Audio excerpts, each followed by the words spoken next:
Hey everyone.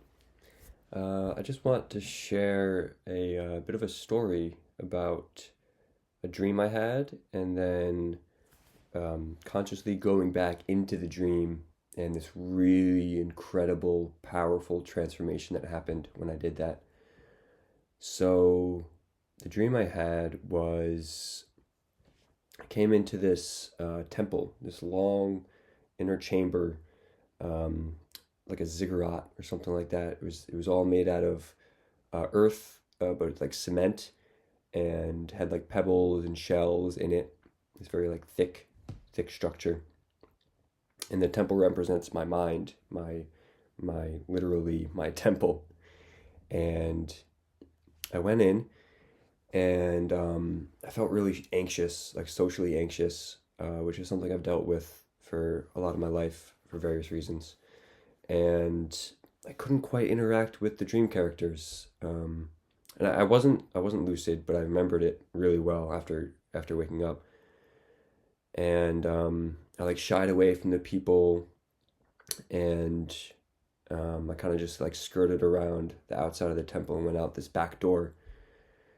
And out there, I found myself in these, not in a cage, but surrounded on all sides by other cages, like in a zoo.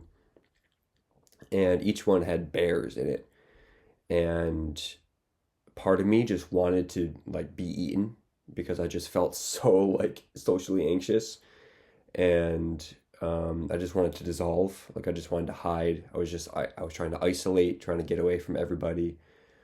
And I like went out to the end of that place, which is kind of like corresponding to the back of my skull. And I found that there was the end of the cages there and there was no exit. So I turned around and all the bears were like coming at their fences and were like clawing. And I was like, oh man, I just got to get out of here. And so I went back around the temple, not back into the door. We're kind of skirting around the edge. I imagine that's like skirting around the barrier, the blood brain barrier of my brain, like staying between my skull and my brain, not wanting to go in. And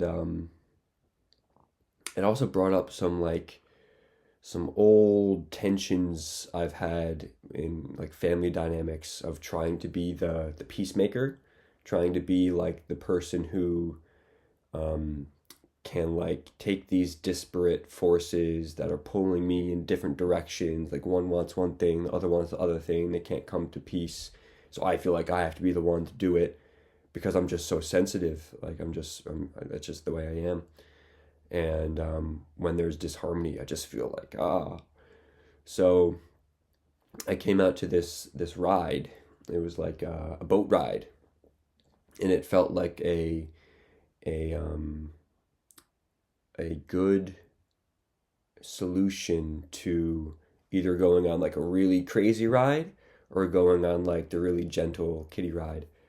Um, and but I didn't really want to go on this ride. I still just wanted to leave. Like I just felt awful. I just felt bad. And so I didn't go on the ride. I went and I walked off this like dilapidated boardwalk down these steps into this sort of like labyrinthian tunnel system. Um, and The dream went on from there, and there were some more things that happened that aren't really relevant to the re-entry into the dream, so I'll just skip to that part. So after I woke up, I journaled about it. Um, I think I did a tarot pull based on the dream, or maybe just like what I needed to see in that moment. And I'm pretty new to tarot, so I've been asking at ChatGPT for like interpretation assistance, and it's been really like wow, really spot on, really helpful. Um, and I want to note that I don't use it like as a complete like oracle in and of itself. I use it for to see its interpretation and then to compare it against my feelings, my sense, my intuitions. And it's really about like I don't really know like what the four of cup means typically. Like I do now. I'm kind of getting the hang of it, but it's all very new to me. So did this tarot poll, talked to ChatGPT about it, told about my whole dream. it suggested I do this dream integration thing where I consciously go back into the dream and see if there's a new message for me, or to see if I can like sort of work through that anxiety. And so I did that. I sat back in my chair, got comfortable, just centered, very peaceful, slow, open to inspiration.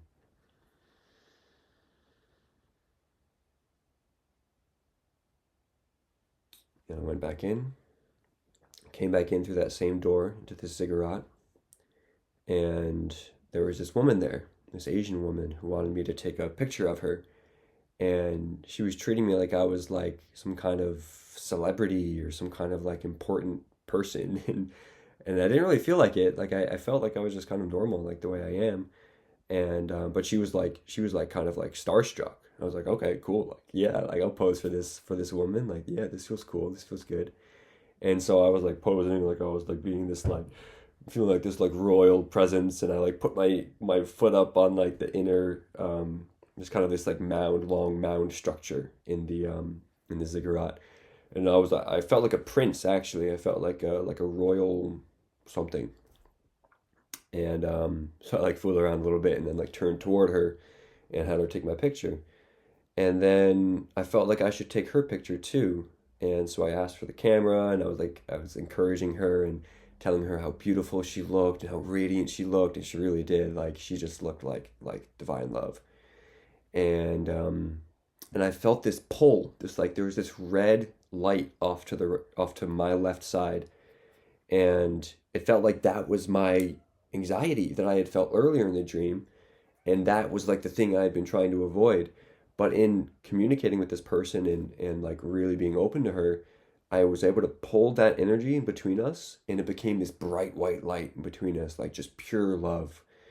And I felt that, I saw that in her eyes, and I took her picture, and it was just this like this how do I say this communion, this easeful, loveful communication, this reciprocal communication that we had. It's really lovely. Then this is where it gets really awesome. Okay, so I go up on top of this long structure in the middle, and I see this man lying there, this tall man. He's like at least 7 feet tall, like 8 feet maybe. He has this long beard, and he looks like I read all of the Oz books growing up, and I loved them. And there was this character called like the key keeper, like the basically the gatekeeper of the city, and he looked like the guy. And I knew like intuitively that this is the kingdom keeper, this is the keeper of the keys, this is the guy that protects the inner sanctum, the inner temple. And I went up to him, and he recognized me as one of the the royal presences of this place. And I asked him to let me into this inner chamber, and he did. And I walk in, and it's just this one room. It's just big enough for me to fit in, and there's a stone floor. It's this disc, and it's like an elevator. And when I step on it, it starts going down, and it's spiraling counterclockwise down. And as I spiral down, I see around me, it's this like a prison, like this stone, all these stone like carved arches I can see through. And there's all these monsters, these mythological monsters. There's a hydra, there's a griffin, there's a harpy, and they're all chained, and they're all like screaming, they're all like trying to break out of their bonds, they're all shackled. And there's this thrum, this sound, this music, this like go, go, go, go, go, just this primordial song playing. And I go down, and I go down, and I go down, and I put my awareness out and down, and I sense there's a dragon at the bottom, and it's this celestial dragon. And I get to the bottom, and I have the sense that I'm at the center of the Milky Way, and that this dragon is spinning around, circling around, and it's this force of darkness, this force of evil, this literally evil as like against life. It's the force of death, it's the force of chaos, it's the consuming force. And I see it, and it's gorgeous, this dragon. It's green, and it has a gold beard, gold mustache, and these long eyebrows. I think they're like purple eyebrows and red eyes. And I'm not afraid of it, and I'm not trying to stop it or kill it or anything like that. I just feel like I need to harmonize it. And so I start to spin clockwise against its counterclockwise motion, and the disc drops out from under me, and I'm floating. And as I keep circling around, oh, first before I started spinning, this like breath, this spirit comes down from above and like comes into me, comes into my body, and it's just like this presence of pure love, this white light. And I start to move with it and just like integrate it into me, and it's just very intuitive. And that's when I start to spin, and the disc drops out from under me, and I start floating up. And as I float up and I'm passing all of these caged creatures again, they turn back into their original form as non-monstrous creatures, but as like sorcerers and as magicians and as just regular people or as normal animals. And their shackles are broken, and they're free to exit out the chamber and just go back into the world. And so I get back to the top, and then I go back out the other side, and I'm on this sort of like red carpet, and there's three thrones. There's one in the center, and there's two on the left and right, and and there's a king in the lower one on this side, a king in the center, but this one throne on the other side is empty. And I realized, oh, that king, who's the king of wands, of fire, the fire energy, he's in my seat. And I am the king of cups, the king of this water energy. And the king of swords, which is like air, which is like the high mind, like the cutting sword, the sword of discernment. He's the high king. And so I tell the king of wands, please take your proper throne. I'm going to take my proper throne now. He gets up, he goes over there. I sit in my throne, I turn around. And so I'm in the rightmost throne from like stage right. The king of wands is in the leftmost throne, and the king of swords is in the high throne. And then I see a wizard, wizard king in this situation, they're the same, emerge from that center, that inner temple. And I didn't realize at the time, but I realized after the fact that that was the dragon. And that whole transformation I did for all of the monsters also applied to that dragon. And the dragon turned into the king of pentacles, the king of this like earth energy. And I'll just split a little bit to talk about the mythology and archetype of the dragon. So the dragon, in its like most negative form, in like the shadow form, is greed personified, and is lust, and is this force of cosmic evil of like just taking and taking and taking and never giving back, and just wanting more and more and more. And there's also this correspondence with in astrology with the lunar nodes, and especially in the Indian astrology system. I don't remember exactly what it's called. There's tropical and sidereal. I get the two confused. But in the Indian version of astrology, there's the north and south node of the moon are referred to as the dragon's head. And so there's this like cosmological influence. But also on the like the brighter side of the dragon energy, it's a protector of the jewels. It's a protector of the life force, and it kind of brings in this the balance aspect of life and death, and light and dark, and of duality, and of this reciprocal waving motion that is life. So the king of pentacles comes out, and the king of swords goes out to greet him, and their energies merge, and this radiant white light energy radiates out from them in this like longitudinal fashion around like the sides of the temple. And then I get up, and the King of Wands get up, and we come meet the other two kings, wizards, in the center, like on top of that inner chamber tabernacle, and the energy starts going out, like front and back, front and back.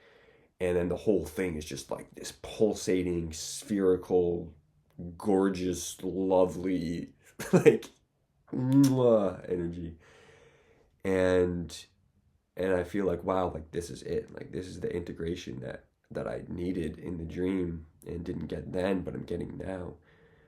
And I'm just like at the center of it. I'm at the source of it, and the source is the heart. The fireworks go off. Wow, I love this thing. And I just sit and I just rest in this divine love, and I just feel like I hear this voice, this like inner guidance, this higher power tell me like, yeah, just rest in it for a bit and then come back to the present, to the like normal waking life when you're ready. And I do, and I come back, and I just feel like blissed out, just like so peaceful, so present, just so open. And it was magnificent. And I just wanted to share that. It's about shadow integration, it's about tarot, it's about astrology, it's about these deep spiritual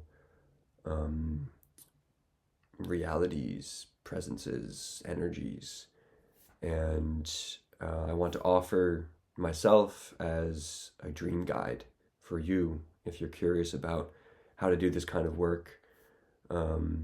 I love doing this kind of stuff. I love hearing about dreams. I'm so in tune with all these different archetypes and mythological images and symbols that can come up and what they all mean, or can potentially mean. It's so much of it is subjective. There are some objective definitions, I guess you could say, but a lot of it is really subjective. So I'll lead with a lot of questions, with curiosity, with wonder, with joy, with love. So if you're curious about doing some of that with me, you can reach out to me here in a comment. You can reach out to me on Instagram. I'm at Crackalackerman. I'll put the name down in the description. Or you can email me at crackalackerman@gmail.com. And that's about it for now. I just want to say thank you.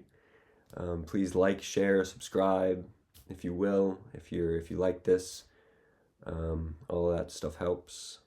And yeah, that's all for now. Thank you.